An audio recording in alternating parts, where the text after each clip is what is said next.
स्वागत करते हैं आपका आज के इस वीडियो में। और आज हम लोग बात करने वाला है किरचॉफ्स लॉ के बारे में। किरचॉफ्स लॉ क्या है तो समझेंगे इसको हम लोग। ये हम लोग का करंट चैप्टर का बहुत ही इंपॉर्टेंट सा टर्म है किरचॉफ्स लॉ। इसको एकदम धीरे धीरे देखेंगे और समझने का प्रयास करेंगे। बहुत ही आसान, एकदम हलवा है, सब समझ में आ जाएगा। किरचॉफ्स लॉ है क्या?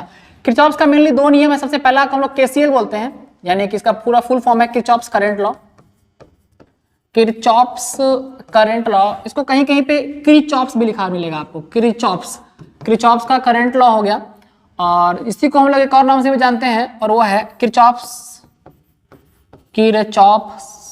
Junction rule. जंक्शन रूल क्या होता है? जंक्शन वर्ड क्या होता है? तो हम लोग बहुत सारा ट्रेन जो है स्टेशन है उसका हम लोग जंक्शन के बारे में सुने हैं, जंक्शन वर्ड सुने हैं। वहां पर क्या सुनते हैं सर? जंक्शन क्या जो हम स्टेशन नॉर्मल स्टेशन है, अच्छा क्या सभी स्टेशन जंक्शन होते हैं क्या? इसका आंसर है कि नहीं सर, नहीं, सारा स्टेशन जंक्शन नहीं होता है। इसका मतलब क्या है कि वैसा स्टेशन जहां पे दो से ज्यादा रास्ता होता है, जैसे मतलब एक ट्रेन आए एक ट्रेन जाए, ये नॉर्मल रास्ता हो गया। एक के अलावा अगर और भी ट्रेन का आने का रूट मतलब बटा हुआ है वहां से, तो उसी ब्रांचेस उसी रूट को हम लोग जंक्शन बोलते हैं। जैसे मान लीजिए इस जगह पे है, ठीक है, यहां से भी करंट आ रहा है, यहां से भी करंट आ रहा है, यहां से भी करंट आ रहा है, ठीक है, और यहां से करंट जा रहा है, यहां से करंट जा रहा है। मतलब यहाँ पे आने का I1, I2, I3 तीन रास्ता है, जाने का I4, I5 दो रास्ता, एक रास्ता भी हो सकता है, 5 रास्ता भी हो सकता है, मोर देन 2 अगर है तो आपका जंक्शन है। तो ये नियम कहता क्या है, ध्यान समझेंगे। ये नियम क्या कहता है हम लोग को, ठीक है, किरचॉफ्स का जो लॉ है क्या कहता है? ये नियम कहता है दिस लॉ स्टेट्स दैट, यह नियम बताता क्या है हम लोगों को? States that the total current जो है हमारा, कुल आवेश, कुल धारा जो है, total current meeting at the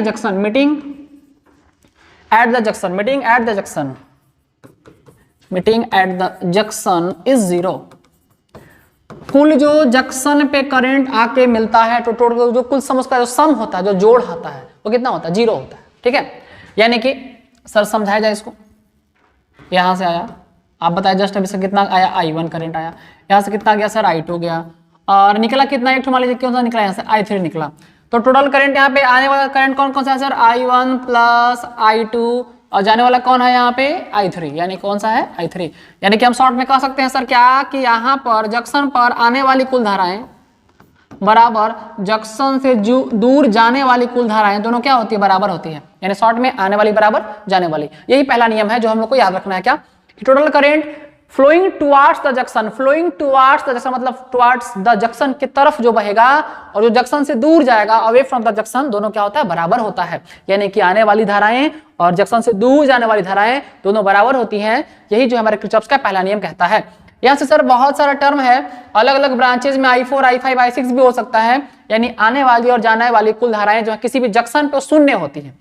इसका जो साइन कन्वेंशन है सर वो इंपॉर्टेंट है। चिन्ह, कैसे चिन्ह को हम लोग चिन्ह परिपाटी को हम लोग बोलते हैं सर, कैसे?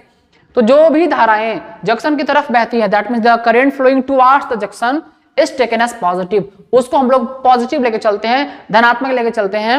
And the current flowing away from the junction, जो धाराएं जंक्शन से दूर जाती हैं उसको हम लोग ऋणात्मक लेके चलते हैं, नेगेटिव लेके चलते हैं, ठीक है।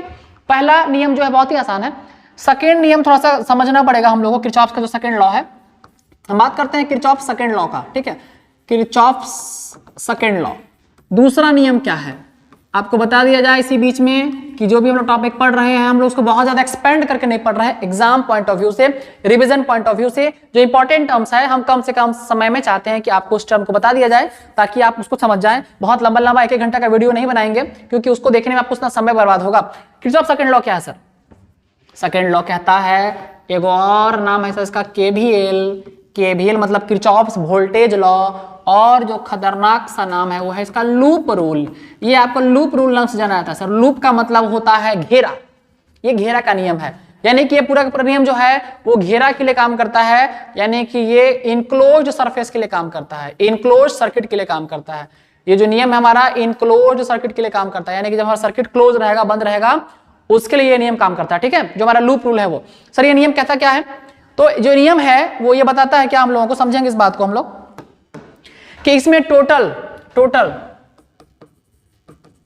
EMF and total voltage, total EMF और टोटल वोल्टेज जो होता है, जो टोटल जिसको हम टर्मिनल वोल्टेज कहते हैं, वो क्या होता है? किसी भी क्लोज सर्किट में वो जीरो होता है। किसी भी क्लोज सर्किट में कितना होता है? जीरो होता है। एकदम शॉर्ट में समझिए, टोटल EMF टोटल वोल्टेज जो है किसी भी क्लोज सर्किट में वो कितना होता है, 0 होता है। सर जैसे जैसे जो हम बता रहे हैं उसको ध्यान से समझेंगे थोड़ा सा, ठीक है, इस टर्म को ध्यान से समझेंगे। जैसे मान लीजिए जैसे यहाँ पे कुछ इस तरह से ले लिए मान लो, ठीक है, बैटरी के फॉर्म में लिया जाए इसको, थोड़ा ये हमारा जो थोड़ा सा एक्सपेंड हो गया इसको देख लिया जाए कुछ इस तरह से, ठीक है। सर मान लीजिए आपने एक यहाँ पे एक बैटरी ले लिया और यहाँ पे एक रेसिस्टर भी लगा दिया, कुछ इस तरह से यहाँ पे एक और रेसिस्टर लगा दिया और एक बैटरी लगा दिया। इसमें हम और कुछ नहीं, अभी कहीं पे इसमें हम कोई स्विच और कोई की नहीं लगा रहे हैं, नॉर्मल आपको हम समझा रहे हैं, ठीक है। इसको बहुत ज्यादा नहीं सोचना सर कि यहाँ पे स्विच कहाँ गया, बैटरी कहाँ गया, कैसे होगा, इसमें इतना टेंशन नहीं लेना, खाली समझने का प्रयास करना, ठीक है। सर इसी से हो गया। अब देखिए इसमें मान लीजिए E1 है और रेसिस्टर R1 है, E2 है और ये कितना है, R2 है। अब ये जो नियम है ये लूप का नियम क्यों है, तो लूप का नियम मतलब ये घेरा का नियम है, जहां से शुरू होता है वहीं पर खत्म होता है। जैसे मान लीजिए हमने यहां पर एक लूप ले लिया है, एक लूप ले लिया है और लूप का नाम है सर A से जाएंगे, B से जाएंगे, C से जाएंगे, D से जाएंगे, A तक, यानी क्या A से शुरू करेंगे और इसको हम ABCDA करने वाले हैं, यानी इसको हम यहां से चलेंगे सर ऐसे कुछ इस तरह से, A से जा रहे हैं B, B से C, C से D, D से वापस A, तब एक लूप पूरा हो जाएगा। और इसमें ये मान लीजिए मेरा ये डायरेक्शन ऑफ करंट भी है, कुछ इस तरह से फ्लो कर रहा है। अब सवाल है, इसको हम यहाँ पे लिख दे रहे हैं, ठीक है, ये बक्सा में एकदम इंपॉर्टेंट सा बक्सा है, ये इंपॉर्टेंट बक्सा, इसको बचा के रखना हम लोग को। सर हम लोग को इसमें दो चीज मिलने वाला है। जब भी आप इस सर्किट में क्रॉस करिएगा, किधरों से चलिएगा, आपको दो चीज मिलेगा, एगो मिलेगा बैटरी, एगो मिलेगा सेल यानी कि बैटरी, और दूसरा मिलेगा आपको रेसिस्टर। दो चीज मिल रहा है सर, एगो बैटरी एगो रेसिस्टर।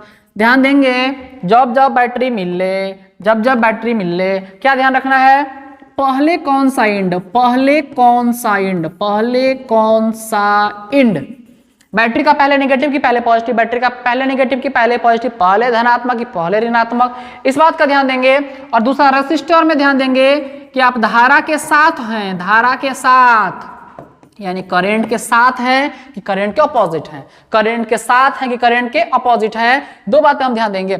अगर आप बैटरी पे क्रॉस किए, सेल के साथ साथ क्रॉस किए, यहां से बैटरी से क्रॉस किए, अगर हमको पहले नेगेटिव टर्मिनल मिल गया तो हम इसको जो है धनात्मक मान यानी पॉजिटिव वैल्यू ले लेते हैं।